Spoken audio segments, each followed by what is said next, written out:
Hello to all. स्वागत है आप लोगों का मेरे channel current affairs and GK tricks में।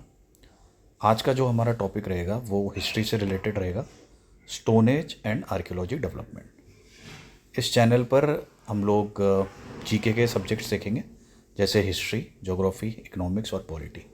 और जो भी टॉपिक्स हम इन पर्टिकुलर सब्जेक्ट से करेंगे उसमें आपको कुछ ऐसी ट्रिक्स भी मैं बताऊंगा जिससे आपके लिए ये टॉपिक और सब्जेक्ट समझना आसान हो जाएगा और मेमोराइज भी आप लोग आराम से कर सकेंगे। तो स्टार्ट करते हैं। हिस्ट्री हिस्ट्री को हम 3 पार्ट्स में डिवाइड करते हैं, on the basis of tools used, या फिर ऐसे कह सकते हैं कि on the basis of evidences found. ठीक है, तो हिस्ट्री 3 पार्ट्स में हम डिवाइड करते हैं। पहला है प्रोटो हिस्ट्री। ठीक है, प्रोटो हिस्ट्री में हमें कोई लिटरेरी एविडेंस नहीं मिलते हैं, मतलब कोई लिखित साक्ष्य नहीं मिलते हैं। प्लस इसे हम एसोसिएट करते हैं स्टोन एज से, जो आज का हमारा टॉपिक है। दूसरा है प्री हिस्ट्री। प्री हिस्ट्री को हम एसोसिएट करते हैं ब्रॉन्ज एज से। ठीक है, इसे हम एसोसिएट करते हैं ब्रॉन्ज एज से, और यहाँ पर भी कोई लिटरेरी एविडेंस नहीं प्राप्त होते हैं। तीसरा है हिस्ट्री। हिस्ट्री को हम एसोसिएट करते हैं आयरन एज से, और यहाँ पे हमें लिटरेरी एविडेंस प्राप्त होते हैं। तो आपसे जो हम लोग ये सुनते हैं ना वर्ड, कोई पूछता है कि भाई हिस्ट्री क्या है, तो हिस्ट्री मतलब लिखित साक्ष्य हमें उसमें प्राप्त हुए हैं, कुछ ना कुछ लिखित हमें मिला है। जैसे इंस्क्रिप्शन मिले हैं, या पिलर पे जो कई बार देखा जाता है हम इंस्क्रिप्शन मिलते हैं लिखे हुए।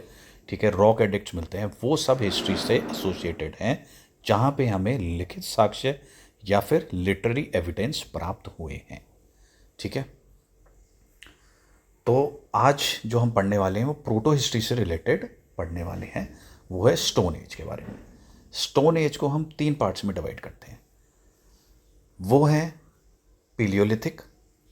ठीक है, पीलियोलिथिक को का जो हम टाइम पीरियड हम देख सकते हैं वो है 5 लाख बीसी से लेके 10,000 बीसी तक।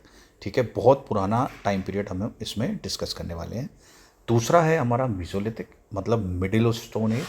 मिडिल स्टोन एज का जो हम टाइम पीरियड जो हम कैलकुलेट करते हैं वो देख सकते हैं 10,000 बीसी से लेके 4,000 बीसी तक। और लास्ट में हम पढ़ेंगे न्यूलिथिक के बारे में, मतलब न्यू स्टोन एज, और इसका जो हम टाइम पीरियड देख सकते हैं वो है 7,000 बीसी से लेके 1,000 बीसी तक, 1000 बीसी। अब ये जो हम बीसी पढ़ रहे हैं इसमें, जो पीलियोलिथिक, मीसोलिथिक, न्यूलिथिक में, ये टाइम पीरियड डिनोट करता है। ठीक है, ये टाइम पीरियड डिनोट करता है, और ये कुछ भी नहीं है। ये बीसी जो है इसका मतलब होता है बिफोर क्राइस्ट। क्या मतलब होता है इसका? मतलब होता है बिफोर क्राइस्ट। ठीक है, बिफोर क्राइस्ट हम इस हिसाब से देखते हैं कि एक टाइमलाइन होती है। ठीक है, उस टाइमलाइन को हम इस हिसाब से देखते हैं कि क्राइस्ट का जहाँ पर जन्म हुआ, ठीक है, उसे हम 0 से डिनोट कर लेते हैं, सपोज करिए। और जहाँ से क्राइस्ट का जन्म हुआ उससे पहले के जितने भी साल हैं उसे हम बीसी बोलते हैं। ठीक है, बिफोर क्राइस्ट।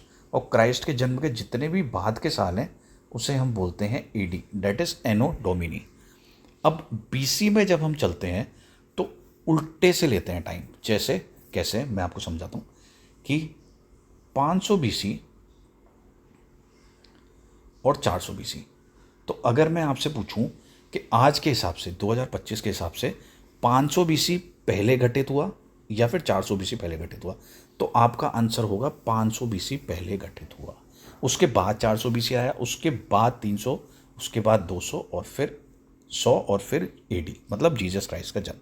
और एडी जब एनो डोमिनी में हम टाइम देखते हैं तो कैसे देखते हैं कि भाई 1 एडी पहले, 2 एडी उसके बाद में, 3 AD, 4 AD and so on. ठीक है, तो ये जो है हमारा उससे रिलेटेड है। ठीक है, टाइम से रिलेटेड। अब जो पिलियोलिथिक है ना, सबसे पहले तो आप ये समझिए इनका नाम का मतलब क्या है। ठीक है, तो पिलियोलिथिक का मतलब होता है ओल्ड स्टोन एज। पिलियो का मतलब होता है ओल्ड, ठीक है, और लिथिक का मतलब होता है स्टोन। तो पिलियोलिथिक का मतलब हुआ ओल्ड स्टोन एज। इसका जो हम टाइम पीरियड जो मैंने आपको बताया वो देख सकते हैं, वो है 5 लाख बीसी से लेके 10,000 बीसी तक, मतलब जीसस क्राइस्ट के जन्म से पहले। पेलियोलिथिक में 2 इंपॉर्टेंट चीज़ें आप देखेंगे। एक तो 1 लाख बीसी के अराउंड, 1 लाख बीसी के अराउंड फायर का इन्वेंशन हुआ। पहले फायर का भी इन्वेंशन नहीं हुआ था। 1 लाख BC में हमें फायर का इन्वेंशन देखने को मिला, जो एक बाय मिस्टेक इवेंट था, ठीक है। दो स्टोन्स के फ्रिक्शन की वजह से एक चिंगारी पैदा हुई, और जब वो सूखी हुई ड्राई लीव्स या उसमें जब वो चिंगारी पड़ी तो उसने फायर का रूप धारण कर लिया। तो ये जो फायर है ये भी 1 लाख BC में इन्वेंट हुई थी। पीलियोलिथिक को हम एसोसिएट करते हैं प्लिस्टोसीन एज से। प्लिस्टोसीन एज का मतलब होता है बर्फ वाली एज, ठीक है, स्नो एज। आप लोगों ने एक मूवी देखी होगी आइस एज नाम से, काफ़ी फेमस मूवी है ना। उसका जो एक करेक्टर है एलिफेंट, वो मैनी नाम से, वो बहुत फेमस है। तो वहाँ पे आप लोग देखेंगे कि जो स्नो एज दिखा रखी है, ठीक है, आइस एज दिखा रखी है। तो प्लिस्टोसीन एज का मतलब होता है आइस एज। यहाँ पे मैं आपको लोगों को लिख देता हूँ। प्लिस्टोसीन जो है, प्लिस्टोसीन का मतलब होता है क्या, आइस एज, ठीक है। ये आइस एज से एसोसिएटेड है। पेलियोलिथिक मतलब ओल्ड स्टोन एज। अब मीजोलिथिक की बात करते हैं। मीजो का मतलब होता है मिडिल, ठीक है।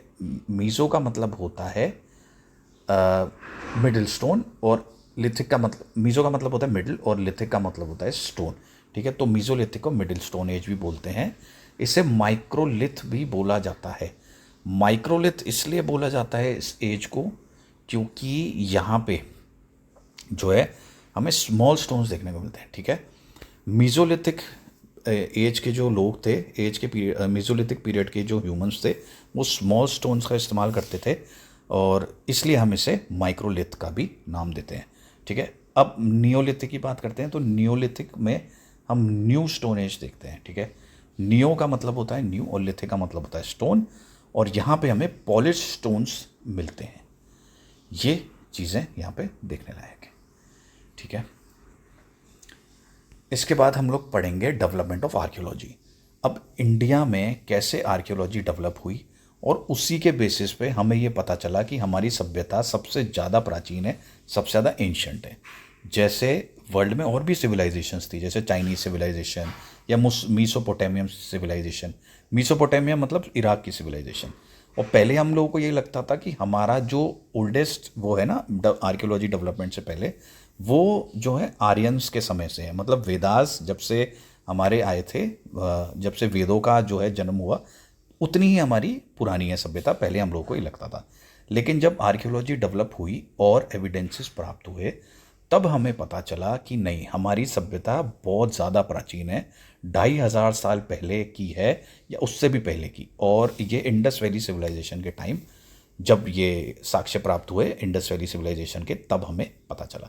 तो एक एक करके हम देखते हैं कि किसने जो है हमारी, कौन कौन से व्यक्तित्व हुए, कौन कौन से व्यक्ति थे, लोग थे जिन्होंने हमारी आर्कियोलॉजी को डेवलप करने में मदद करी, और उन्होंने क्या क्या एविडेंस प्राप्त किए जिससे हमें पता चला कि हमारी सभ्यता इतनी ज़्यादा प्राचीन है या एंशियंट है।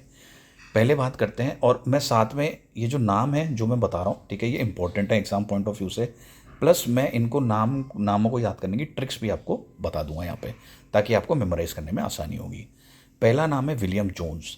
विलियम जोन्स फाउंडर थे एशियाटिक सोसाइटी ऑफ बंगाल के, ठीक है। विलियम जोन्स ने एशियाटिक सोसाइटी ऑफ बंगाल जो है वो फाउंड करी थी। और इन्होंने ये जो थे, इन्हीं ने ही थोड़ा सा आप कह सकते हैं कि, क्योंकि पहले क्या होता था कि लिटरेरी ज़्यादा हुआ करता था, ठीक है, खुदाई का काम इतना नहीं होता होता था। आर्कियोलॉजी में क्या करते हैं, हम एविडेंस प्राप्त करते हैं प्रैक्टिकल तरीके से, हम खुदाई के तरीके से खोदते हैं ताकि हम एविडेंस प्राप्त कर सकें आर्कियोलॉजी में। तो पहले सिर्फ रिटन जो है हम उस पर चलते थे, लेकिन विलियम जोन्स ने जब एशियाटिक सोसाइटी ऑफ बंगाल बनाई कैलकाटा में, वहाँ पे डेवलपमेंट होना शुरू हुआ आर्कियोलॉजी का, ठीक है। उसके बाद हम देखते हैं, अच्छा विलियम जोन्स नाम कैसे याद कर सकते हैं आप, तो विलियम जोन्स आप ऐसे याद कर सकते हैं नाम कि आपने पायरेट्स ऑफ करेबियन मूवी देखी होगी, ठीक है। पायरेट्स ऑफ करेबियन में जो जैक स्पैरो एक करेक्टर होता है, ठीक है, वो बहुत फेमस करेक्टर है। उसके साथ में एक करेक्टर होता है विलियम टर्नर नाम से, आप देखना, ठीक है। और उसको एक बार आप देखोगे तो पायरेट्स ऑफ करेबियन के विलियम टर्नर से इसको एसोसिएट कर लो, और ये नाम है विलियम जोन्स। जिन्होंने क्या फाउंड किया था, Asiatic Society of Bengal Calcutta. ये इंपॉर्टेंट है, ये ध्यान रख लेना आप लोग, ठीक है। इसी ने बेसिस फॉर्म किया था आर्कियोलॉजिकल सर्वे ऑफ इंडिया को ज़्यादा डेवलप करने में, डेवलपमेंट करने में। दूसरा इंपॉर्टेंट नाम है हमारा जेम्स प्रिंसेप। जेम्स प्रिंसेप ने बहुत सारी ऐसी डिस्कवरीज करी जिन्होंने हमारे लिए, जो हमारे पुराने इंस्क्रिप्शन थे जो हम नहीं पढ़ पाते थे, उनको पढ़ने में हमें काफ़ी आसानी हुई, और फिर हम लोग ये समझ पाए कि हाँ, जो हमारा एंशंट इंडिया था वो कितना संपन्न था और क्यों भारत को सोने की चिड़िया कहा जाता था। तो जेम्स प्रिंसेप ने क्या किया, जेम्स प्रिंसेप ने डेसिफर किया ब्राह्मी स्क्रिप्ट। ब्राह्मी स्क्रिप्ट हम लोग पहले नहीं पढ़ पा रहे थे उसमें क्या लिखा हुआ है, लेकिन जेम्स प्रिंसेप ने डेसिफर करी ब्राह्मी स्क्रिप्ट 1837 में। और उससे हमें जो मगध साम्राज्य था पहले एंशिएंट इंडिया में, जो वन ऑफ द 16 जो महाजनपद थे उसका पार्ट था, उसकी स्क्रिप्ट हम डेसिफर कर पाए और ये पता लगा सके कि क्या क्या वहाँ पे लिखा हुआ है।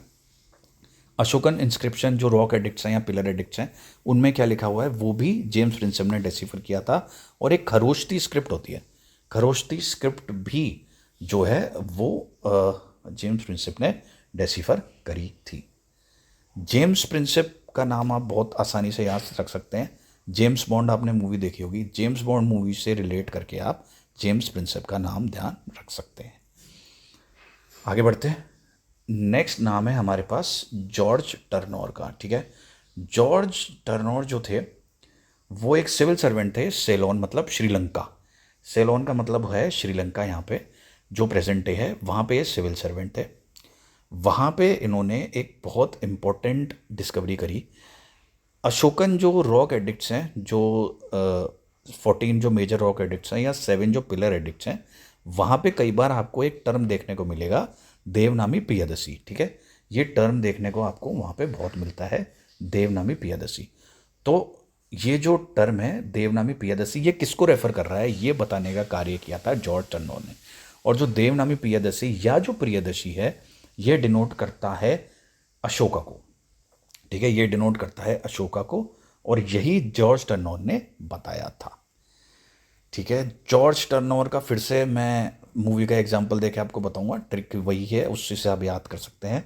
तो जॉर्ज टर्नौर, आपने एक मूवी देखी होगी जॉर्ज ऑफ द जंगल, ठीक है, फेमस मूवी है, गूगल करके देखना, उसमें जॉर्ज ऑफ द जंगल के नाम से आप जॉर्ज टर्नौर याद रख सकते हैं।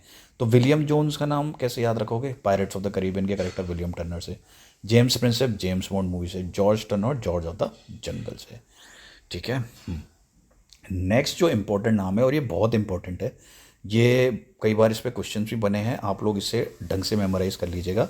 ये नाम है एलेक्जेंडर कनिंघम। एलेक्जेंडर कनिंघम को ही father of archaeological survey of India बोला जाता है। इन्होंने जेम्स प्रिंसेप के वर्क्स को बहुत आगे बढ़ाया।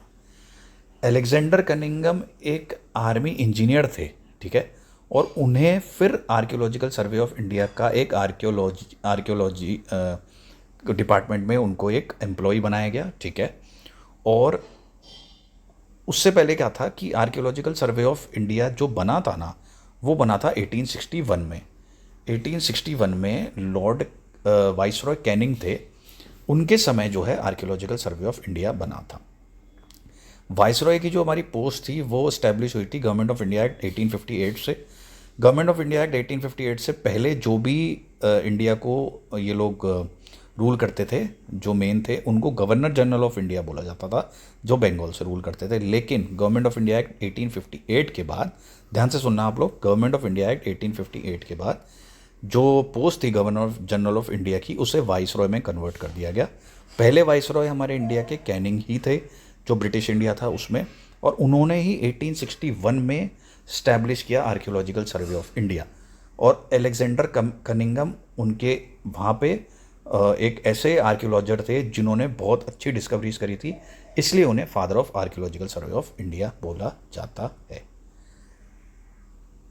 अब क्या हुआ कि 30 to 40 ईयर्स ये जो डिपार्टमेंट था ASI, इसमें ज़्यादा डेवलपमेंट्स नहीं हुए। लेकिन उसके बाद आते हैं वाइसरॉय कर्जन। वाइसरॉय कर्जन ने क्या किया, हालांकि वाइसरॉय कर्जन बहुत ज़्यादा मतलब इन ये ऐसे कह लें कि अच्छा नाम नहीं मानते हैं वाइसरॉयज़ में, ठीक है। इन्होंने काफ़ी मतलब ख़राब काम किया है उनके लिए, अच्छे काम नहीं किए इंडिया के लिए। सबसे जो ख़राब इन्होंने किया वो पार्टीशन ऑफ बंगाल था 1905 में, और वो सिर्फ इसलिए किया था कि ये और ज़्यादा रूल कर पाएँ इंडियंस को, और ज़्यादा ह्यूमिलेट कर पाएँ, ठीक है। लेकिन इन्होंने क्या किया कि जो एएसआई इस्टेब्लिश किया था वाइसरॉय कैनिंग ने, तो इन्होंने उसे री इस्टेब्लिश किया, या यूँ कह लें री इन्वेंट किया आर्कियोलॉजिकल सर्वे ऑफ इंडिया को। और इसको री इन्वेंट करके इन्होंने जॉन मार्शल थे एक, क्या नाम था, जॉन मार्शल, उन्हें डायरेक्टर बनाया गया आर्कियोलॉजिकल सर्वे ऑफ इंडिया का 1902 में। जॉन मार्शल के समय में दो इंडियन आर्कियोलॉजिस्ट हुए, एक तो थे दयाराम साहनी और एक थे राखल दास बनर्जी। इन्होंने हिस्टोरिकल डिस्कवरीज करी क्योंकि दयाराम साहनी ने डिस्कवर किया हड़प्पा। इसी से हमें हड़प्पन सिविलाइजेशन या इंडस वैली सिविलाइजेशन के बारे में पता चलता है। राखल दास बनर्जी ने डिस्कवर किया मोहनजोदारो, और ये दोनों डिस्कवरीज इन लोगों ने की थी 1921 और 1922 में। एक और इम्पॉर्टेंट डिस्कवरी हुई थी चनहुदड़ो नाम की जगह से, और वो चनहुदड़ो जो है वो जगह डिस्कवर करी थी अर्नेस्ट मैक्के ने। ये भी इम्पॉर्टेंट है। तो ये 3-4 नाम बहुत इंपॉर्टेंट है। एक तो एलेक्जेंडर कनिंघम, जिन्हें father of archaeological survey of India बोलते हैं। फिर जॉन मार्शल जो डायरेक्टर थे एएसआई के 1902 में, उनके ही समय दयाराम सानी ने डिस्कवर किया था हड़प्पा, राखल दास बनर्जी ने डिस्कवर किया था मोहनजोदाड़ो, और अर्नेस्ट मैक्के ने डिस्कवर किया था चनहुदड़ो, ठीक है। ये इम्पोर्टेंट है।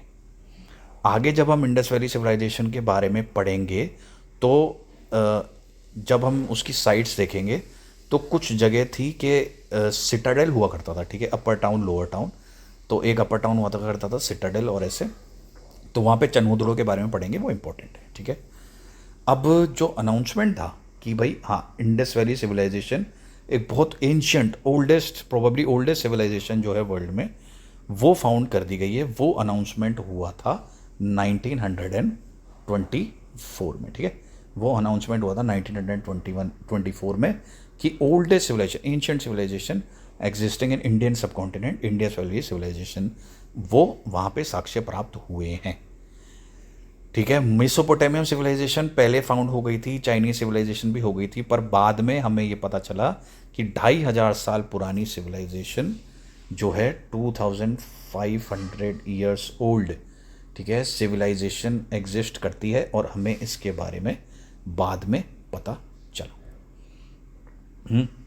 अब एक इम्पॉर्टेंट नाम, अच्छा इससे पहले हम लोग ट्रिक देख लेते हैं।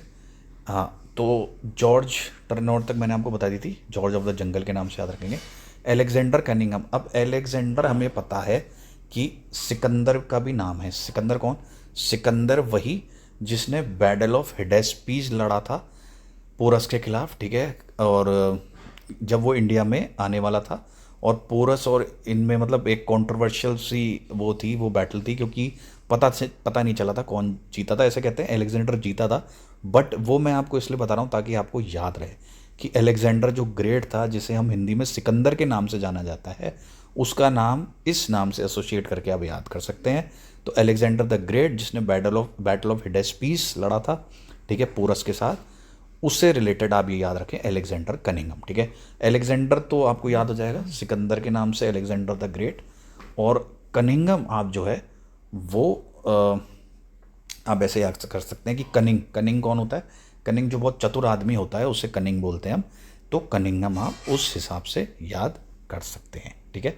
तो ये ट्रिक हो गई इसकी क्या, कि भाई एलेक्जेंडर मतलब सिकंदर है ना, सिकंदर जो है वो सिकंदर, एलेक्जेंडर द ग्रेट, और कनिंघम मतलब चतुर, ये चतुर होता है कनिंघम। तो इसके हिसाब से आप, ये इसकी ट्रिक हो जाएगी।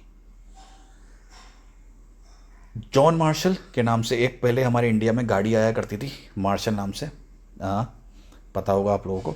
तो वो जो मार्शल है वो कार हुआ करती थी एक, उससे आप ये मार्शल नाम याद रख सकते हैं, जॉन मार्शल।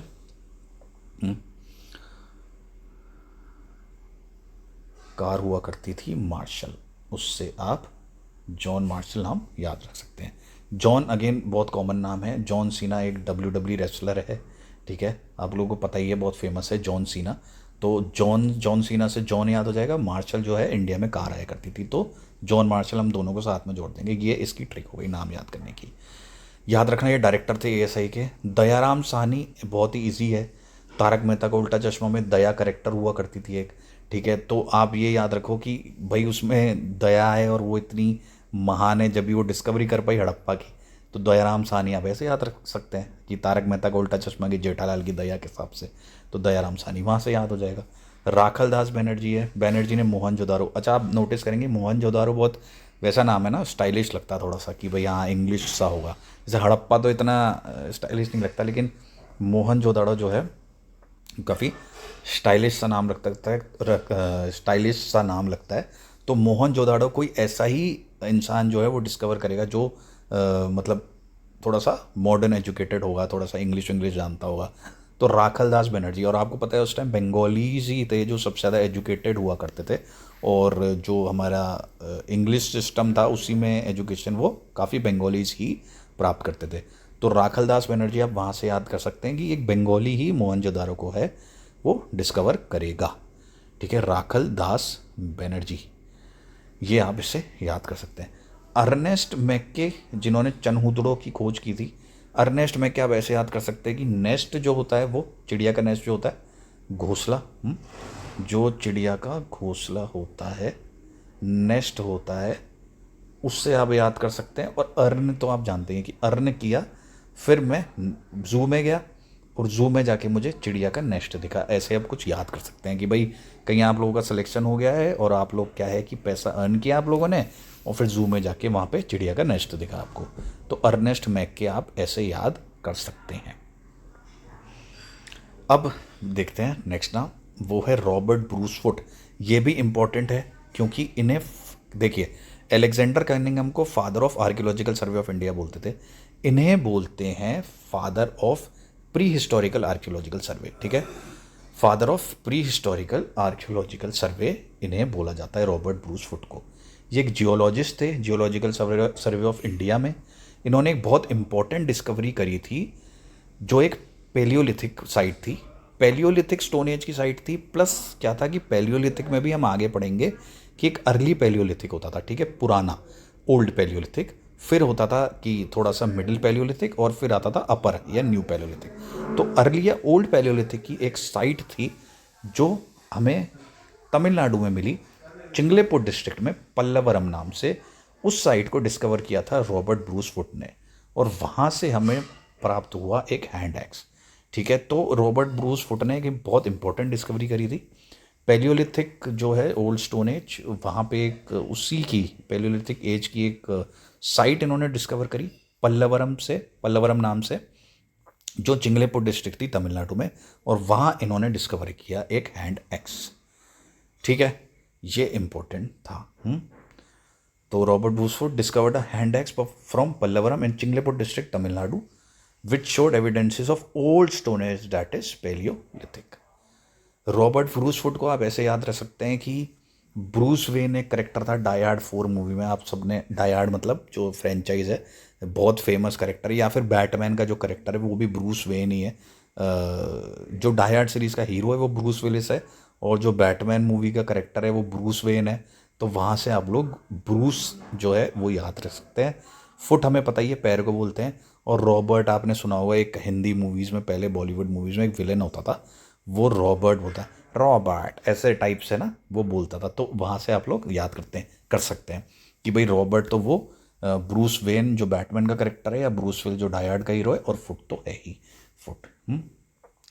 अब एक बहुत इंपॉर्टेंट नाम है जिन्होंने ये मतलब इंडिया को एज अ वो एस्टैब्लिश कर दिया कि जो ओल्डेस्ट एविडेंस फाइंड हुए हैं पेलियोलिथिक एज के ओल्डेस्ट एविडेंस इंडिया से इन्होंने फाइंड किए, और उससे एक वो मतलब हिस्टोरिकल डिस्कवरी थी, ठीक है। और वो जो था नाम है वो है अरुण सोनाकिया। अरुण सोनाकिया एक जियोलॉजिस्ट थे रॉबर्ट ब्रूस फुट की तरह, और इन्होंने एक वुमेन स्कल फाइंड किया, ठीक है। इन्हें वुमेन स्कल के एविडेंस प्राप्त हुए कहाँ से, हथनोरा, होशंगाबाद डिस्ट्रिक्ट मध्य प्रदेश में, जो नर्मदा रिवर वैली में पड़ती है। मैं दोबारा बोलता हूँ, अरुण सुनाकिया एक जियोलॉजिस्ट थे जिन्होंने डिस्कवर किया एक वुमन स्कल, जो फर्स्ट एविडेंस था पूरे वर्ल्ड में ये फर्स्ट एविडेंस था किसी भी तरह का स्कल का। और ये इन्होंने कहाँ से प्राप्त किया? ये इन्होंने हाथनोरा में डिस्कवर किया, जो कि होशंगाबाद डिस्ट्रिक्ट में है, मध्य प्रदेश में, नर्मदा रिवर वैली। और एक इम्पॉर्टेंट चीज़ ये देख लेना कि इन्होंने ये डिस्कवरी करी थी 1982 में, ठीक है। ये इन्होंने जो है डिस्कवरी करी थी 1982 में। ईयर लगाना मैं यहाँ पे रह गया मेरे से, बट आप लोग ये 1982 ईयर नोट कर लेना, ये इम्पोर्टेंट है जो ये डिस्कवरी हुई थी, ठीक है। अब हम आगे बढ़ते हैं। एक नाम जॉन इवेंस है, जो मिजोलिथिक पीरियड के जो आर्कियोलॉजिकल मतलब वो हैं टूल्स हैं या इम्प्लीमेंट्स हैं, ठीक है, उनको डिस्कवर किया था जॉन इवेंस ने। तो John Evans led to systematic discovery of tools of mesolithic period. उसके बाद रोज प्राइम, उन्होंने भी सेम वही काम किया, बट पीरियड इनका अलग था, Neolithic new stone age period था। और उन्होंने भी वहाँ से जो टूल्स होते हैं न्यूलिथिक पीरियड के, उनकी डिस्कवरी करी थी। रॉबर्ट ब्रूस फुट की मैंने आपको ट्रिक बताई दी थी। अरुण सुनाकिया एक इंडियन नाम है, ठीक है। अरुण बहुत ही कॉमन नाम है, आप लोग आराम से इसको देख सकते हैं और ऐसे आप इसको याद कर सकते हैं कि अरुण अरुण सोने गया क्या? तो जैसे कोई पूछ रहा है कि अरुण आप कहाँ हो, तो अरुण गया, अरुण सो गया, तो अरुण गया सोने, तो अरुण सोनकिया। इस टाइप से आप लोग इसे याद कर सकते हैं। जॉन इवेंट्स अगेन बहुत ये सिंपल है, ये मैं आपको ट्रिक बता देता हूँ इसकी। जॉन आप जॉन सीना के नाम से याद रख सकते हैं, ठीक है। ये जॉन सीना के नाम से आप जॉन याद रख सकते हैं।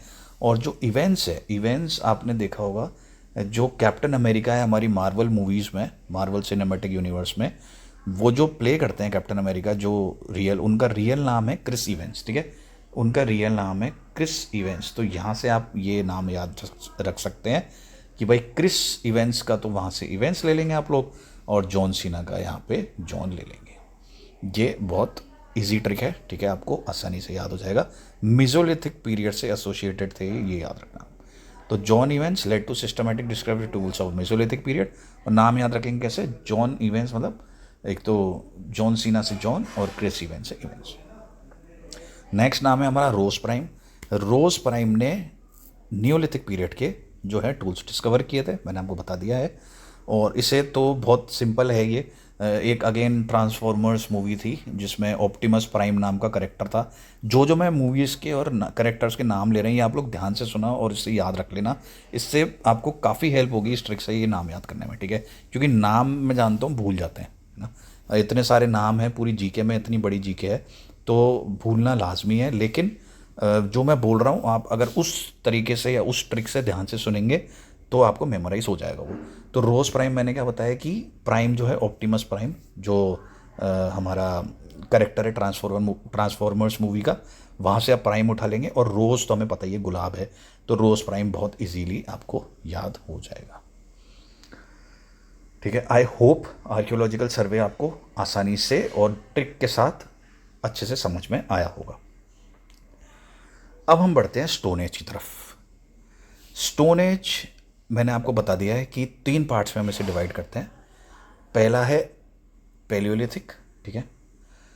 दूसरा है मीजोलिथिक दूसरा है मीजोलिथिक जो मैंने आपको बता दिया, और तीसरा है नियोलिथिक। अच्छा, पैलियोलिथिक जो है, जो ओल्ड स्टोन एज है, उसको भी हम 3 पार्ट्स में डिवाइड करते हैं। पैलियोलिथिक को भी हम 3 पार्ट्स में डिवाइड करते हैं। वो 3 पार्ट्स कौन कौन से हैं? वो 3 पार्ट्स हैं लोअर या अर्ली, उसका टाइम पीरियड हम डिनोट करते हैं 5 लाख BC से लेकर 50,000 BC। मिडिल स्टोन मतलब मिडिल पैलियोलिथिक जो कि 50,000 से 40,000 है, इसे हम फ्लेक एज के नाम से भी जानते हैं।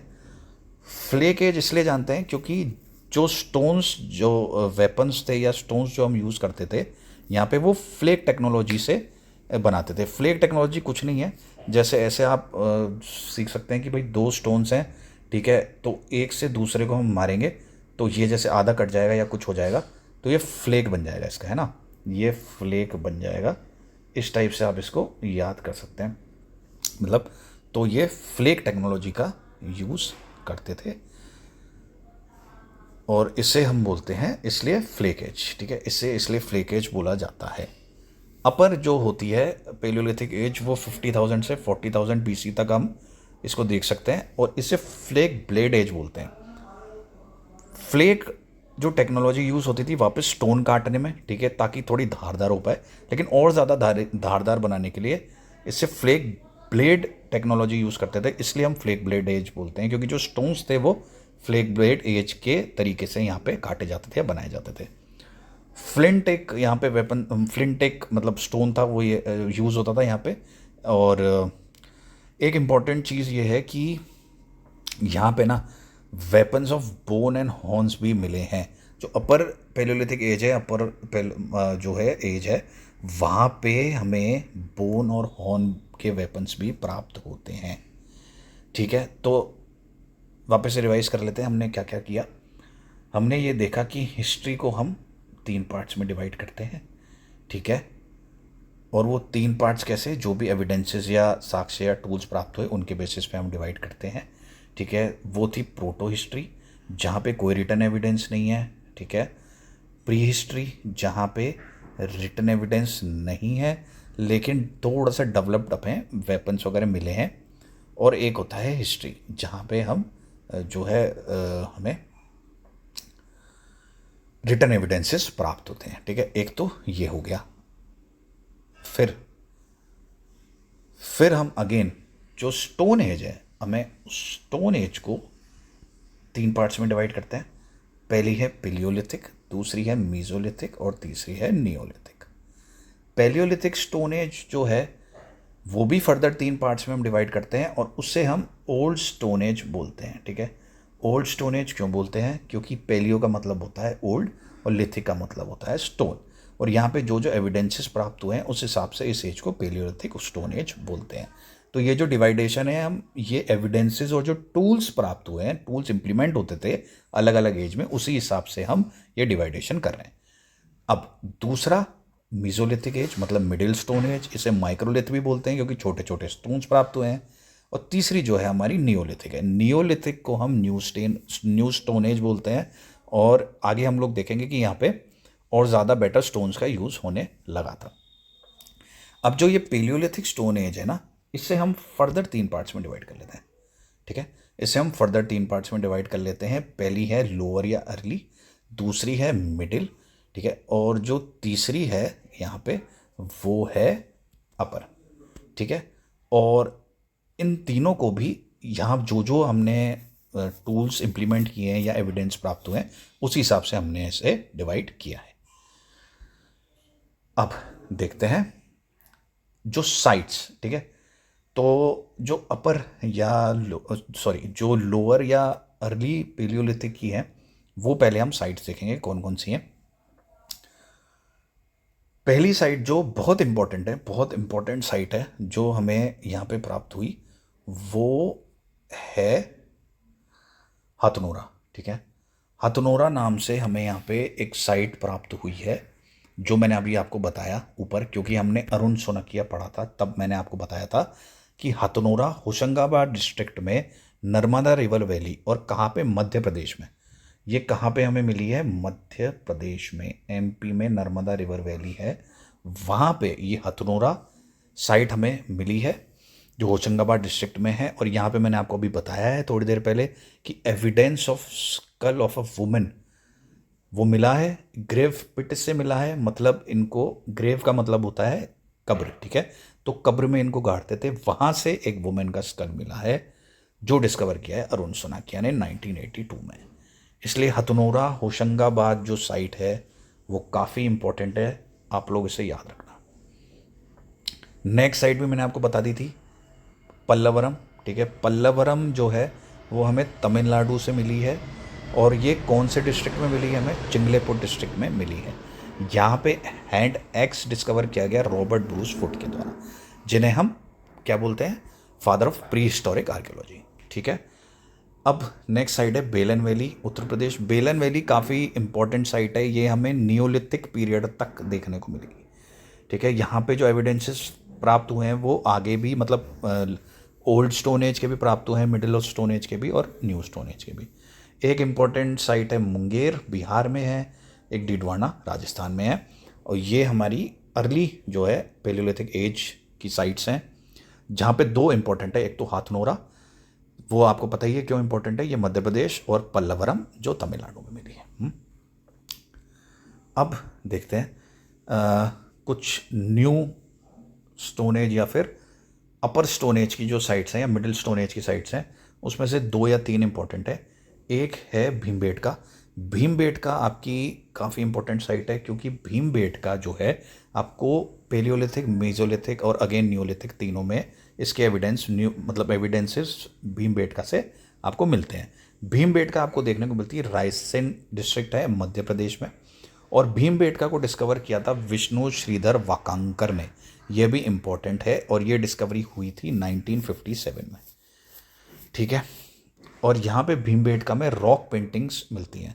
मतलब यहाँ के जो लोग मतलब जो पेलियोलिथिक या मीजोलिथिक वगैरह के थे, तो उन्होंने रॉक पेंटिंग्स बनाई हुई थी, वो यहाँ पे मिलती हैं। और करंटली ये साइट भोपाल के पास आपको मिलेगी, मध्य प्रदेश में। एक इम्पॉर्टेंट साइट है महाराष्ट्र में, पटने नाम से। ये इसलिए इम्पॉर्टेंट है क्योंकि यहाँ पे हमें पहली बार एविडेंस ऑफ ऑस्ट्रिचेस मिले थे। ठीक है, ऑस्ट्रिचेस के पहले एविडेंस यहाँ पे प्राप्त हुए थे। अभी मैंने आपको बताया था कि बेलन वैली जो है उत्तर प्रदेश में, ये इंपॉर्टेंट साइट है। ये इसलिए इम्पॉर्टेंट है क्योंकि पहली बार यहाँ पे स्टैचू ऑफ बोन्स, मतलब बोन से बना हुआ स्टैचू मिला था। ठीक है, क्वीन मैत्री देवी का बोन से बना स्टैचू मिला है हमें बेलन वैली उत्तर प्रदेश से, इसलिए ये साइट इंपॉर्टेंट है। ठीक है, तो in some sites of upper later Paleolithic statue of bones were also discovered. Statue of Queen मैत्री देवी कहाँ से मिला? बेलन वैली, यूपी से। ये स्टोन एज की हमारी जो पेलियोलिथिक है वो हमने एज पढ़ी है 3 पार्ट्स में डिवाइड करके। साइट्स आप लोग याद रख लेना, ये इंपॉर्टेंट है। ट्रिक अगर मैं बताऊं इन साइट्स को याद रखने की, तो ट्रिक भी काफ़ी आसान है, क्योंकि जैसे आप देख सकते हैं कि हथनोरा, तो आप जैसे नोरा फतेही है, एक्ट्रेस है, ठीक है, तो आप देख लो कि नोरा का हाथ, हाथनोरा। ठीक है, होशंगाबाद ऐसे याद कर सकते हैं कि अभी संभाजी ने नगर जो बना है, पहले औरंगाबाद हुआ करता था। ठीक है, तो वहाँ से रिलेट करते होशंगाबाद याद कर सकते हैं कि नोरा, मतलब या फिर ऐसे आप रिलेट कर सकते हैं कि नोरा अपना हाथ देख रही है होश में। ठीक है, वो होश में है और होश में अपना हाथ देख रही है कि हाँ मुझे कैसे डांस की प्रैक्टिस करते टाइम देख रही है, आप ये मान लें। ठीक है, तो हाथनोरा, होशंगाबाद आप ऐसे याद कर सकते हैं। नर्मदा रिवर वैली ज्योग्राफी में आप लोग पढ़ते हैं, ये काफ़ी इंपॉर्टेंट है। ठीक है, नर्मदा रिवर जो फ्लो होती है, जो विंध्याचल और सतपुरा रेंज के बीच में रिफ्ट वैली है, वहाँ से नर्मदा रिवर फ्लो होती है, तो आप इसे इस तरीके से याद कर सकते हैं। तो हथनोरा, ठीक है, नोरा अपना डांस करते वक्त हाथ देख रही है, होश में डांस कर रही है, तो हथनोरा होशंगाबाद और नर्मदा रिवर वैली। ठीक है, सिंपल है। पल्लवरम चिंगलेपुट, तो पल्लवरम आप ये याद रख सकते हैं कि राम और पल्लव जो दोस्त हैं, ठीक है, पल्लव और राम अलग अलग कर लीजिए इसको। पल्लवरम, ये दोनों ने क्या किया कि जो चिंग्स की चटनी नहीं होती, हम लोग चाइनीज़ जो चाइनीज़ जो हम लोग बोलते हैं सॉस होती है चिंग्स की, है ना, तो वो जो है पल्लव और राम ने, ठीक है, जो चिंग्स की जो सॉस होती है उसे पुट किया, मतलब रखा एक जगह, और वो खा रहे हैं दोनों। तो पल्लव और राम, पल्लवरम चिंगले पुट तमिलनाडु। ठीक है, ये बहुत ही आसान था याद करना। बेलन वैली जो है उत्तर प्रदेश, वो बिल्कुल ही आसान है। ठीक है, बेलन जो हम रोटी बेलने के काम में इस्तेमाल करते हैं वो हो जाएगी। मुंगेर जो है आप ऐसे याद कर सकते हैं कि कई बार आपने लोगों को बोलते हुए सुना होगा मुंगेरी लाल के हसीन सपने, तो वहाँ से मुंगेर याद कर सकते हैं। ठीक है, कि बिहार में लोग मुंगेरी लाल के हसीन सपने ज़्यादा देखते हैं, और कोई ऑफेंड नहीं होगा इससे, ये सिर्फ ट्रिक है याद करने की, तो उस पर ध्यान दो। ठीक है, तो बिहार में जो है मुंगेरी लाल के हसीन सपने लोग देखते हैं, तो मुंगेर उससे याद हो गया। ठीक है, डीडवाना राजस्थान, ये नागौर में है, पड़ता है डीडवाना राजस्थान में, नागौर डिस्ट्रिक्ट है। तो इसमें ऐसा कुछ मतलब ट्रिक की ज़रूरत नहीं है, नाम ही थोड़ा सा अलग है, तो आप इसको याद कर सकते हैं। ये 4-5 इसको याद करने की ट्रिक्स थी। भीमबेटका का भी आपको याद हो जाएगा, क्योंकि भीम हमारे महाभारत के, मतलब जो भीम जो है वो महाभारत से एसोसिएट कर से आप उसे याद कर सकते हैं, भीमबेटका का। ठीक है, ऐसे कुछ भी याद कर लीजिए कि भीम एक्सरसाइज करते थे रायसेन में, मध्य प्रदेश में, तो इसलिए वो जो केव थी वो भीमबेटका केव्स हो गई हैं। और रायसेन आप जो डिस्ट्रिक्ट है उसे याद कर सकते हैं कि जो हम खाना बनाते हैं उधर राई यूज़ करते हैं खाने में, तो ऐसे याद कर लीजिए कि कोई सेन आंटी है ना, सेन सरनेम होता है ये आपको पता ही है लोगों का। तो सेन आंटी राय का तड़का लगा रही है और वो भीमबेटका, मतलब उन्होंने देखा कि अच्छा भीमबेटका जो है वो, उन्होंने देखा कि हाँ ये एक साइट है, पेलियोलिथिक साइट है, तो वो मिली है और वो खाना बना रही है। ये न्यूज़ देखते देखते राई का तड़का लगा रही है। तो भीमबेटका रायसेन आप ऐसे याद कर सकते हैं, ये बहुत इजी ट्रिक है। विष्णु श्रीधर वकांकर, ये स्पेलिंग थोड़ी सी गलत हो गई यहाँ पे, ये विष्णु है ना, तो ये आप लोग करेक्ट कर लीजिएगा, ये है विष्णु श्रीधर वकांकर। नाम आप ऐसे याद कर सकते हैं कि विष्णु भगवान से विष्णु नाम याद हो जाएगा, श्रीधर ठीक है, बहुत मतलब कॉमन सा ही है। और वकांकर ठीक है, तो ऐसे कहते हैं कि विष्णु श्रीधर जी जो हैं पानी के पास बैठे हैं, और पानी जो होता है ना, जो हम लोग देखते हैं लेक्स वगैरह, उसमें बाद में गोल गोल पत्थर पड़े होते हैं ठीक है, तो कई बार लोग क्या है वो पत्थर पानी में फेंकते हैं। तो ऐसे याद कर लीजिए कि विष्णु श्रीधर नाम के एक आदमी है, वो कंकर कंकर ठीक है, कंकर जो हैं वो पानी में पटक रहे हैं, तो विष्णु श्रीधर वकांकर, इससे याद हो जाएगा। ये ट्रिक सिंपल है बहुत ठीक है। पटने जो है बिहार में वैसे पटना पड़ता है, लेकिन ये जो पटने हैं ये महाराष्ट्र में है ठीक है, तो आप इसे आराम से ये याद हो जाएगा, पटने महाराष्ट्र, जहाँ पे ऑस्ट्रिच के एविडेंस फाउंड हुए।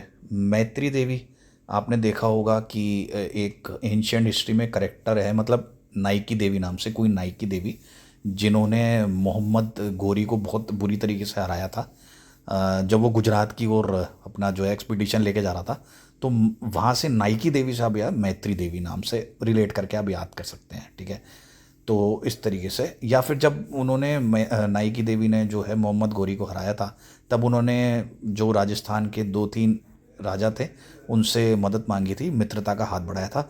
तो ऐसे आप याद कर सकते हैं कि नाइकी देवी ने मित्रता करी थी, और उन्हीं की मित्रता की वजह से जब सेना आपस में, तो वहाँ पे आबू के पास में उन्होंने मोहम्मद गोरी को हराया था जब वो गुजरात एक्सपेडिशन कर रहा था। तो मैत्री देवी आप इससे याद कर सकते हैं, जो स्टैचू जो बोन का मिला था बेलन वैली उत्तर प्रदेश से। आगे बढ़ते हैं, अब आते हैं मीजोलिथिक एज पे। मीजो का मैंने आपको मतलब बता ही दिया है, मीजो का मतलब होता है मिडिल, और लिथिक का मतलब है स्टोन, ये मिडिल स्टोन एज। यहाँ पे हम देख चुके हैं कि भाई जो आर्कियोलॉजिकल मटेरियल्स थे मेसोलिथिक एज के, वो जॉन इवेंट्स ने डिस्कवर किए थे, ये हमने आपको बता ही दिया है ठीक है। और जॉन इवेंट्स ने जो ये डिस्कवरी करी थी मेसोलिथिक एज के मटेरियल्स की, तो जो इम्प्लीमेंट्स की, टूल्स की, वो सिंध में उनको एविडेंसेस मिले थे उसके ठीक है। तो 1866 में सिंध में जॉन इवेंट्स ने आर्कियोलॉजिकल मटेरियल से मेसोलिथिक एज के उनकी डिस्कवरी करी थी, उनके एविडेंस उनको यहाँ मिले थे। इसे माइक्रोलिथ भी बोलते हैं, क्योंकि हम लोग स्मॉल स्टोन्स का यूज़ करते हैं यहाँ पे ठीक है। तो माइक्रो का मतलब होता है स्मॉल, और लिथ का मतलब होता है स्टोन्स। तो यहाँ पे मेसोलिथिक एज में माइक्रोलिथ मतलब स्मॉल स्टोन्स का यूज़ करते थे। इन्होंने डोमेस्टिकेशन ऑफ एनिमल्स का स्टार्ट कर दिया था, एनिमल हस्बेंड्री स्टार्ट कर दी थी प्रैक्टिस करना, मतलब डोमेस्टिकेशन ऑफ एनिमल्स यहाँ पे स्टार्ट हो गया था। ये लोग पालतू जानवरों को पालते थे ठीक है। पहले जो पेलियोलिथिक एज के जो मैन होते थे, उनका जो मेन ऑक्यूपेशन होता था वो हंटिंग होता था, हंटिंग और गैदरिंग ठीक है। लेकिन अब यहाँ पे जो एनिमल्स थे मीजोलिथिक एज में, उनका डोमेस्टिकेशन भी स्टार्ट हो गया था, जिससे ये लोग काफ़ी मतलब ठीक इनका जो है सुधार हो गया था रहने की शैली में। क्योंकि पेलियोलिथिक एज के जो मैन होते थे वो क्या करते थे कि एक जगह से दूसरे जगह तक घूमते रहते थे, उनका कोई फिक्स्ड ठिकाना नहीं होता था रहने का, क्योंकि वो हंटर्स होते थे, गैदरर्स होते थे। तो ठीक है, उनको एक जगह मिली, वो रहे वहाँ पे, उन्होंने हंट वंट किया, खाना वाना खाया। और फायर की डिस्कवरी भी आप लोग जानते हैं कि बहुत लेट हुई थी, तो इस वजह से वो लोग मतलब एक जगह से दूसरे जगह तक घूमते रहते, क्योंकि कोई फिक्स्ड जो है रहने की उनके पास जगह नहीं थी। लेकिन यहाँ पे एनिमल हस्बेंड्री की वजह से या डोमेस्टिकेशन ऑफ एनिमल्स की वजह से मीजोलिथिक मैन को काफ़ी चीज़ों में आसानी हुई। ये एक दो चीज़ें यहाँ पे देखने लायक है ठीक है। एक दो चीज़ें और आप नोट करना यहाँ पे, कि यहाँ पे जो है मीजोलिथिक एज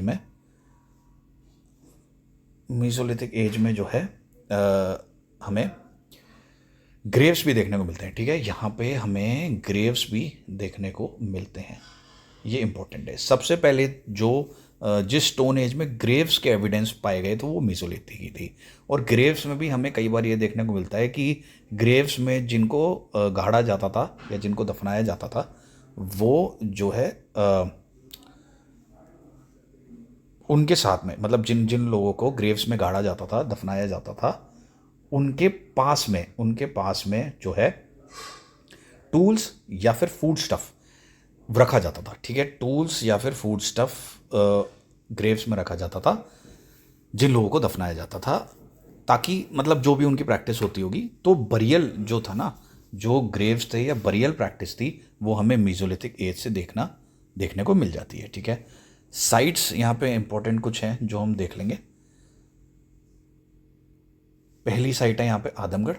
आदमगढ़ बहुत इंपॉर्टेंट साइट है यहाँ पे, क्योंकि यहाँ पे हमें अर्लीस्ट एविडेंस मिले हैं टेमिंग ऑफ एनिमल्स के। ठीक है, टेमिंग ऑफ एनिमल्स का मतलब वही डोमेस्टिकेशन हो गया है, मतलब एनिमल्स को ये लोग पालते थे। तो earliest evidence of taming of animals मिले हमें आदमगढ़ से। ठीक है, और एक बहुत इंपॉर्टेंट एविडेंस यहाँ पे मिला है कि यहाँ पे मैंने आपको बताया अभी ग्रेव्स का एविडेंस प्राप्त हुए मेसोलिथिक से, और ग्रेव्स में जो बॉडी जिसको बरी किया जाता था उसके पास में टूल्स रखे जाते थे या फूड वगैरह रखा जाता था। ठीक है, साथ में गाड़ दिया जाता था। लेकिन अभी अभी यहाँ पे हमें जो है, मैंने आपको क्या बोला कि फूड या टूल्स पास में गाड़ते थे, जो जिसको ग्रेव में बरी करते थे उसके बॉडी के पास में। लेकिन यहाँ पे हमें देखने को मिला डॉग बरियल विद मास्टर, मतलब डॉग को उस इंसान के साथ बरी किया गया था जिसकी डेथ हुई थी, टूल्स या फिर जो फूड स्टफ है उनकी जगह। ठीक है, तो ये बहुत इंपॉर्टेंट है कि आदमगढ़ ऐसी साइट है जहाँ पे अर्लीस्ट एविडेंस मिले, एक तो टेमिंग ऑफ एनिमल्स के, और एक जो है डॉग को उस इंसान के साथ जिसकी डेथ हुई है बरी किया गया था। ठीक है, तो Adamgarh earliest evidence of taming of animals पहला, और फिर evidence of burial in Graves, dog burial with master. ठीक है, फिर दूसरी इंपॉर्टेंट साइट है बाघोर। बाघोर में जो राजस्थान में हमें देखने को मिलती है, यहाँ पे earliest evidence of domestication of animals वही। ठीक है, तो एनिमल्स पालने के जो बहुत पुराने साक्ष्य हैं वो हमें बाघोर राजस्थान से प्राप्त हुए हैं। दो इंपॉर्टेंट साइट है यहाँ पे जो उत्तर प्रदेश में हमें देखने को मिलती है, एक तो है सराई नहर और एक है महादह। यहाँ पे अर्लीस्ट यहाँ पे कह सकते हैं कि एविडेंस ऑफ ग्रेव्स, जो मैंने अभी आपको बताया कि भाई इंसान को बरी किया जाता था कब्र में और फिर उसे गाड़ा जाता था, इस चीज़ के एविडेंस हमें सराई नहर यूपी और महादह यूपी से प्राप्त होते हैं। और ह्यूमन स्केलेटन भी सबसे पहले हमें, मतलब जो कंकाल है, जो कंकाल होता है, जो कंकाल, स्केलेटन का मतलब होता है कंकाल। ठीक है, जैसे आप स्कूल वगैरह में देखेंगे तो बायोलॉजी लैब्स में वो कंकाल लटका होगा। ठीक है, वहाँ पे देख लेना, स्केलेटन, ह्यूमन स्केलेटन होता है कंकाल। वो जो कंकाल है वो आपको सबसे पहले सराई नहर और महादह में मिला है। एक चीज़ ध्यान रखने वाली है कि अभी मैंने आपको ऊपर बताया था कि एक पीलियोलिथिक साइट थी हथनोरा। ठीक है, और हथनोरा से हमें एक ह्यूमन स्कल मिला था, है ना, वो सिर्फ एक स्कल मिला था वहाँ से, कंफ्यूज मत होना, स्कल मिला था। लेकिन यहाँ पे सराई नहर महादह में पूरा ह्यूमन स्केलेटन, मतलब होल बॉडी का कंकाल मिला है। हथनोरा होशंगाबाद से जो अरुण जी ने वहाँ डिस्कवर किया था, वहाँ से सिर्फ हमें स्कल के एविडेंस मिले हैं, ह्यूमन स्कल मतलब सिर्फ जो ब्रेन होता है वहाँ पे, लेकिन यहाँ पे पूरा ह्यूमन स्केलेटन हमें प्राप्त हुआ है सराई नहर और महादह से। ठीक है, एक भीमबेटका मैंने आपको बताया, भीमबेटका आपको आती रहेगी न्यूलिथिक साइट तक, क्योंकि भीमबेटका एक ऐसी साइट है जो तीनों एज में हमें मिलती है। तो यहाँ पे वही रॉक पेंटिंग्स मिले हैं। ठीक है, ये आप देख सकते हैं, मैंने यहाँ पे डिनोट भी किया है कि evidence from Bhimbetka site are found both in palaeolithic and mesolithic age. I hope आपको यहाँ तक क्लियर होगा। कोई भी आपको दिक्कत हो आज के टॉपिक में, या जी के जो मैंने आपको ट्रिक्स बताई जो भी आज के टॉपिक के हिसाब से, उसमें कोई भी आपको परेशानी हो तो आप लोग कमेंट करके मुझे बताना ज़रूर कि आप लोगों को लेक्चर कैसा लगा, प्लस जी के ट्रिक्स में आपको कैसा लगा, और कुछ नहीं समझ आया हो तो भी आप मुझे कमेंट करके बताना, ताकि हम फिर उस पर काम करेंगे। ठीक है, अब हम आगे बढ़ते हैं। और तो कुछ इसमें देखने वाली चीज़ नहीं है, मैंने आपको सारी काफ़ी इंपॉर्टेंट चीज़ें इसमें बता दिए मीजोलिथिक एज में। अच्छा, ट्रिक्स आप कैसे याद करेंगे, ट्रिक्स देख लेते हैं इसमें। तो जॉन इवेंस का तो मैंने आपको बता ही दिया था, है ना। जॉन इवेंस की ट्रिक तो मैंने आपको बता ही दी थी। फिर और देख लेते हैं। अब आदमगढ़, आदमगढ़ बहुत इजी है याद करना, क्योंकि आपने सुना होगा आदमखोर बोलते हैं, ठीक है। कोई ऐसे बड़ा जानवर होता है, जैसे बाघ जंगलों से यहाँ आ गया, टाइगर आ गया, आते रहते हैं हमारे यहाँ पे, ठीक है। तो उस टाइगर ने जो है वो आदमखोर हो गया, मतलब आदमियों का शिकार करने लग गया, आदमियों को खाने लग गया। तो आदमखोर से आप आदमगढ़ याद रख सकते हैं, ठीक है। बहुत इंपॉर्टेंट, बहुत ईजी है, ठीक है। आदमगढ़ मतलब, और गढ़ का मतलब होता है किला। तो आदमगढ़, आदमखोर से आदम ले लिया, गढ़ से आपने किला, किले से गढ़ ले लिया, तो आदमगढ़, जहाँ पे टेमिंग ऑफ एनिमल्स और ग्रेव्स के साक्ष्य प्राप्त हुए। बाघोर राजस्थान, बाघोर बहुत इजी है, क्योंकि ऐसे आप याद कर सकते हैं कि भाई भोर मतलब सुबह हो गई, और सुबह के टाइम लोग भाग रहे हैं राजस्थान में, ठीक है। तो बाघोर, भाई भोर से आप ओआरी ले लो और भाग से भाग ले लो, ठीक है। तो बाघोर राजस्थान हो गया कि भाई भोर के समय मतलब सुबह के समय लोग भाग रहे हैं। फिर सराय नहर, सराय नहर भी इजी है, क्योंकि इसे आप ऐसे याद कर सकते हैं कि भाई जो है सारी की सारी नहर, मतलब ऐसे कहते हैं ना कि हम, अरे देखो कितनी सुंदर है भाई, पूरी नहर जो है उसकी सफाई हुई है और वो अब काफ़ी अच्छी लग रही है। तो सराय नहर मतलब सारी नहर जो है वो अच्छी दिख रही है। ये यूपी में, ठीक है, सराय नहर। महादहा आप याद आराम से आपको यहाँ मतलब हो जाएगा, क्योंकि कोई ऐसे होता है ना, महान होता है, महा होता है, बड़ा सा होता है, उससे आप रिलेट करके कर सकते हैं महादहा। और भीमबेट का तो मैंने आपको बता ही दिया है, ठीक है। तो ये हमारा मीजोलिथिक यहाँ पे खत्म होता है। अब हम बढ़ते हैं नियोलिथिक एज की तरफ।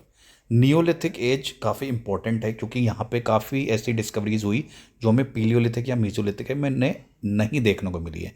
और यहाँ जो डिस्कवरीज हुई, जो एविडेंसेस प्राप्त हुए, वो इम्पॉर्टेंट भी है। तो आप लोग थोड़ा सा यहाँ पे ध्यान से इसको देखना, ठीक है। ट्रिक मैं आपको लास्ट में बता ही दूंगा, पर पहले आप लोग समझने की कोशिश करना।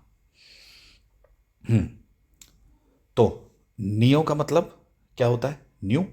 लिथिक का मतलब होता है स्टोन, तो इससे बोलते हैं न्यू स्टोन एज। एक इंपॉर्टेंट चीज़ यहाँ पे कि पॉलिश स्टोन्स का यूज़ होने लग गया था, ठीक है। यहाँ पे पॉलिश स्टोन्स का यूज़ होने लग गया था क्वार्ट्जाइट की जगह। क्वार्ट्जाइट जो स्टोन है ना, वो पेलियोलिथिक में बहुत ज़्यादा इस्तेमाल होता था, मीजोलिथिक में उतना नहीं होता था। मीजोलिथिक में स्मॉल स्टोन्स होते थे यूज़, लेकिन अब पॉलिश स्टोन्स यूज़ होने लग गए जो क्वार्ट्जाइट की जगह यूज़ होते थे। एक टेक्नोलॉजी का नाम मैंने आपको बताया था पेलियोलिथिक एज में, वो फ्लेक टेक्नोलॉजी थी, ठीक है। वहाँ पे हम लोग क्वार्ट्जाइट स्टोन का इस्तेमाल करते थे या फ्लिंट का इस्तेमाल करते थे। स्टार्टेड प्रैक्टिसिंग एग्रीकल्चर, ये बहुत इंपॉर्टेंट पॉइंट है, ठीक है। अब तक जो हमने पुरानी सभ्यताएं देखी, पीलियो और मीजो, उसमें जो है वहाँ का जो इंसान था वो सिर्फ फूड गैदरर था, या फिर हम ऐसे कह सकते हैं कि फूड कंज्यूमर था। सिर्फ वो हंट करता था और वो उस चीज़ को खाता था। लेकिन अब यहाँ के नियोलिथिक एज के इंसान ने एग्रीकल्चर भी प्रैक्टिस करना स्टार्ट कर दिया था। तो हम ऐसे कह सकते हैं कि ये अब फूड प्रोड्यूसर भी बन गया था फूड कंज्यूमर से। और बाकी की जो दोनों पुरानी सभ्यताएं हमने देखी, जो मीजोलिथिक और पेलियोलिथिक एज जो देखी हमने, वहाँ पे हमने देखा कि वो सिर्फ फूड कंज्यूमर ही था, लेकिन अब वो फूड प्रोड्यूसर भी बन गया था, क्योंकि उसने एग्रीकल्चर या क्रॉप कल्टीवेशन प्रैक्टिस करना स्टार्ट कर दिया था। अब मैंने आपको बता दिया था कि मीजोलिथिक एज में, ठीक है, ग्रेव्स के एविडेंस प्राप्त हो गए थे, मिल गए थे। तो इसका मतलब बरियल प्रैक्टिस वहाँ से स्टार्ट हो गई थी। लेकिन यहाँ पे क्या है कि बरियल प्रैक्टिस को हमने थोड़ा सा, मतलब नियोलिथिक वाले एज वालों ने थोड़ा सा इसको आगे बढ़ा दिया, एडवांस कर दिया। और यहाँ पे दो टाइप ऑफ बरियल प्रैक्टिस होते थे। कौन कौन से टाइप के बरियल प्रैक्टिस होते थे? एक तो होता था कंप्लीट बरियल, एक पार्शियल बरियल। कंप्लीट बरियल वही बिल्कुल सिंपल है कि भाई आप एक मतलब गड्ढा खोदेंगे, ठीक है, एक ग्रेव होगी, उसमें जो है बॉडी, डेड बॉडी है, उसको ह्यूमन, जो भी ह्यूमन है उसको डाल दिया जाएगा। और उसके पास में जो है, वही मैंने आपको पहले बताया था कि भाई टूल्स और फूड जो होता है ना, वेपन्स हैं, टूल्स हैं, फूड है, वो उसके साथ में बरी कर दिया जाएगा। ये तो होता था कंप्लीट बरियल। पार्शियल बरियल ये होता था कि उस इंसान की सिर्फ बोन्स को ही बरी किया जाता था, गाड़ा जाता था। ठीक है, देखिए मैंने यह लिखा है कि भाई कंप्लीट का क्या मतलब हुआ कि the human is buried and laid flat on back in oval और सर्कुलर शेप्ड पिट। ओवल और सर्कुलर शेप्ड पिट का क्या मतलब हुआ कि भाई ये जो है ओवल और सर्कुलर शेप पिट में ह्यूमन को बरी किया जाता था, और उसके साथ में टूल्स वगैरह भी, जो फूड स्टफ है वो भी साथ में बरी किया जाता था।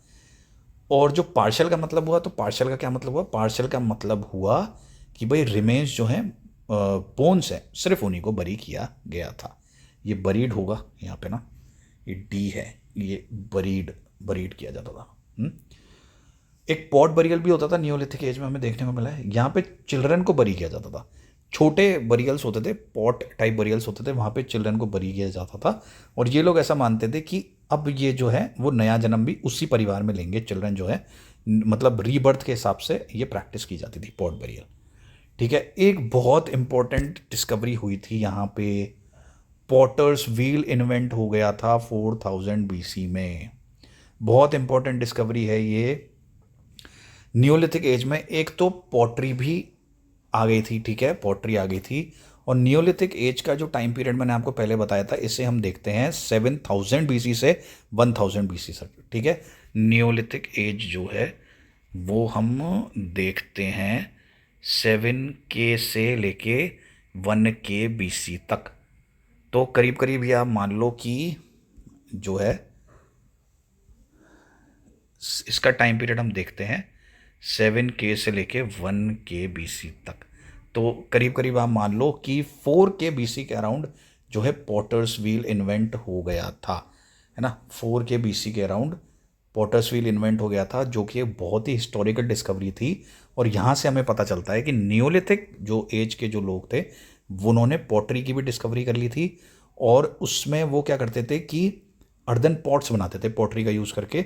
और उसमें क्योंकि इन्होंने एग्रीकल्चर प्रैक्टिस करना स्टार्ट कर दिया था, तो वो ग्रेन्स जो है स्टोर करके रखते थे। आज की तरह नहीं, आज के लोग, हम लोग तो क्या करते हैं कि भाई पॉटरी उसके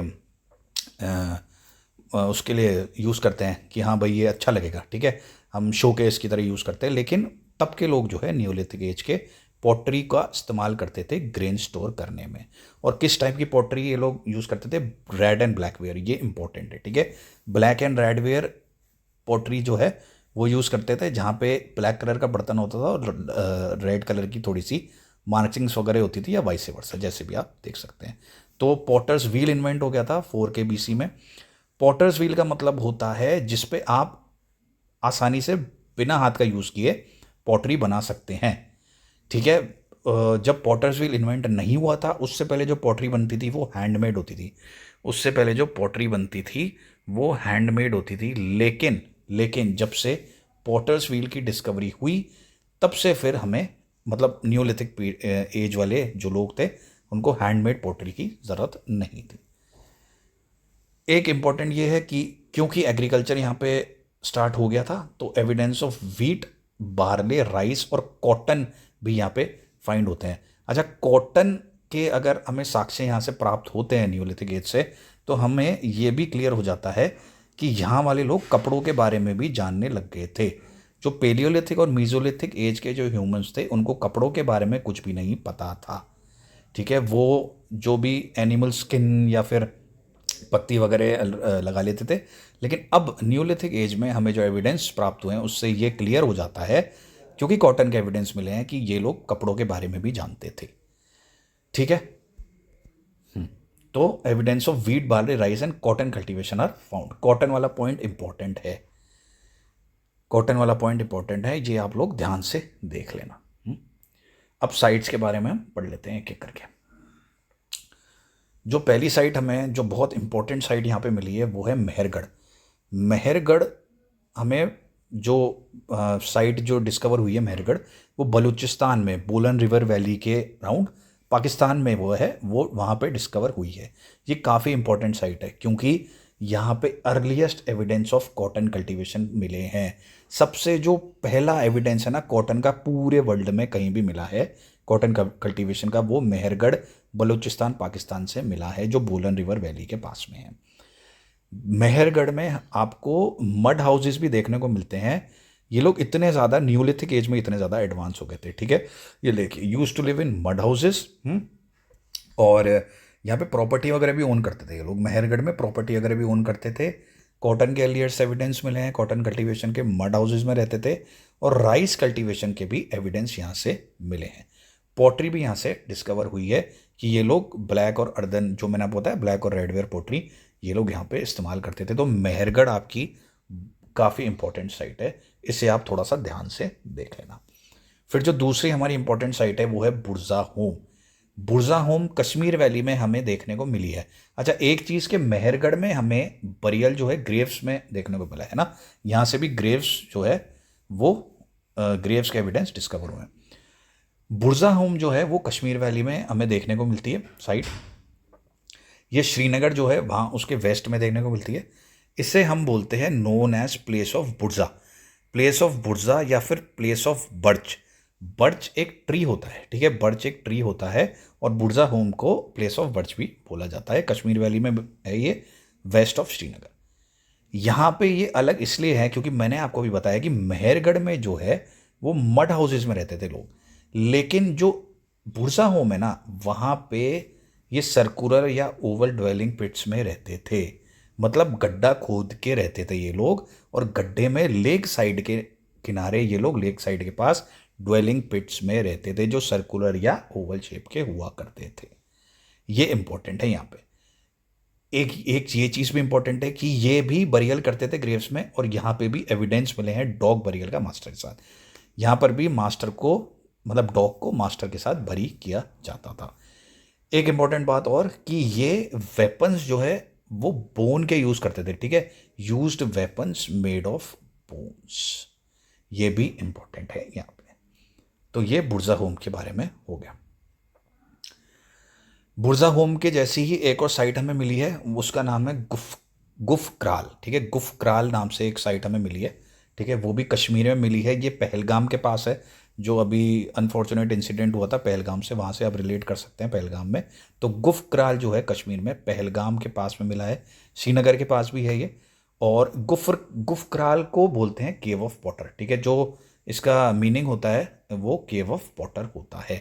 यहाँ पे भी हमें सर्कुलर या ओवल पिट्स मिले हैं जहाँ पे लोग रहते थे गड्ढा खोद के लेक साइड के पास, ठीक है, मड हाउसेज नहीं होते थे, और ये भी वेपन्स जो है बोन्स के बने यूज़ करते थे, used weapons made of bones, ठीक है। दूसरी, अब इसके बाद एक इंपॉर्टेंट साइड है चिरांद बिहार, यहाँ पर भी वेपन्स मेड ऑफ बोन मिले हैं, ठीक है। और फिर जो है दो साइड हमें कर्नाटका में इंपॉर्टेंट है।